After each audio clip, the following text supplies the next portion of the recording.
Welcome back. In the previous installment of this video collection, we reflected about our own biases and how this can affect our research.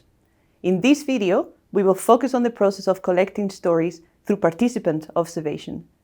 Next, we will consider stories as theoretical devices in their own right. Many consider stories as anecdotal evidence.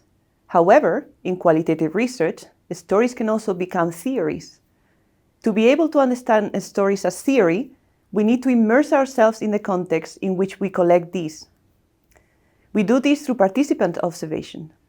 In this video, we start with discussing some of the challenges of conducting participant observation for research. I am going to show you 3 photographs of myself conducting participant observation during my research project about responses to climate change on islands. Let's look at the first picture. If you participate in daily life to observe more coherently, you will also be observed. It is only fair. In participatory research, we have to be open to becoming the subject of observation too. I see it as an exchange. I am allowed to learn about people's life ways as long as I can give something of myself too. In this second photograph, I am halfway through my fieldwork, chatting to children as they play in the water. I have completely forgotten what it is that I'm doing here. Do I live here? Am I visiting?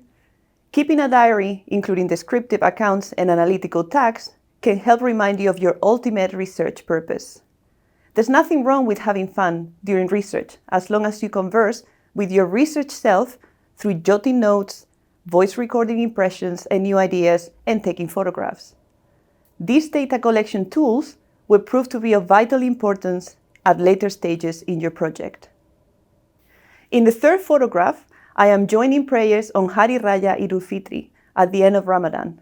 It is an emotional moment for the believers and also a time in which stories are shared.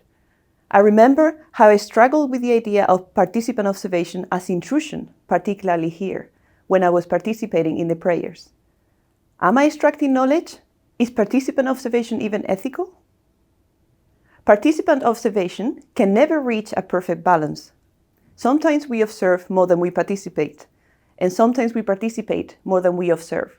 And that is fine, as long as we are transparent about what we do and are responsive to the needs of research participants. Transparency is essential in order to overcome ethical challenges. All the people with whom I had the pleasure to work during my fieldwork knew what I was doing and had first-hand access to my notes, writings, and photographs. They also had the right to withdraw from my research at any time.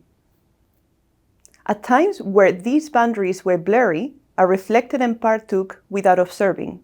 At other times, I observed without participating. The type of participation you practice will certainly affect the type of data you collect.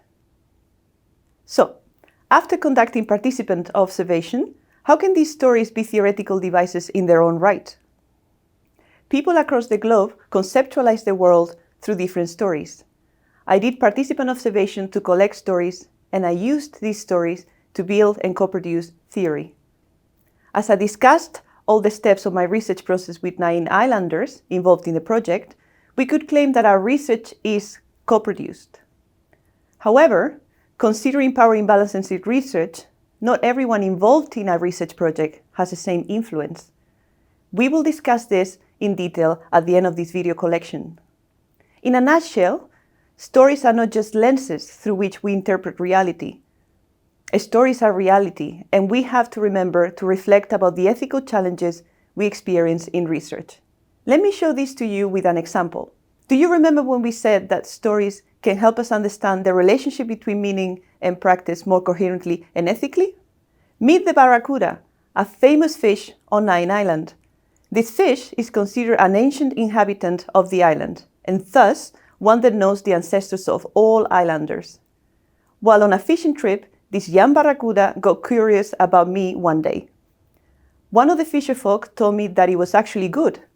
He said that fish knew me and approved of me. They would make my research easier. He then told me a story about how one day he managed to fish a lot of tuna to trade in Manado, thanks to the fish knowing that he was a good fisherfolk. If fish think that you're stupid and lack skills, they won't let you catch them. This story reveals the intertwined nature of environmental knowledge, fish, and they know you and your ancestry, and how fish, for example, have as much agency in fishing as humans do. At the same time, if fishing as a practice is tightly connected to showing skills and good ancestral connections, techniques such as blast fishing, that is, blasting fish with homemade bombs to catch them easily, can never be practiced. Rather than a moral judgment whether these techniques are good or bad for the fish, the banning of this technique among Bajo fisherfolk in the Celebes responds to the relation between fishing meanings and practices. Blasting fish doesn't show a skill or talent. An important note is to remember that story-based research incorporates the researcher herself as a story-producing meaning-making mechanism. This is precisely why it is essential to reflect and discuss about the researcher's biases and the level of participation and observation. In essence, the data we collect also consists of second-hand stories, which makes the researcher an inextricable entity in the stories from which data is built. In today's clip, we have looked closely at the challenges of practicing participant observation and the ethical conundrums we experience in research. At the same time, we have unpacked the notion of stories as meaning-making devices which are theoretically saturated. You notice how the two are related, right? I could have never learned about the stories in their context if I hadn't somehow immersed myself in this context. In our next clip, we will look at ways in which we can resist the colonial inheritance of our disciplines and fields of study. Hope to see you there.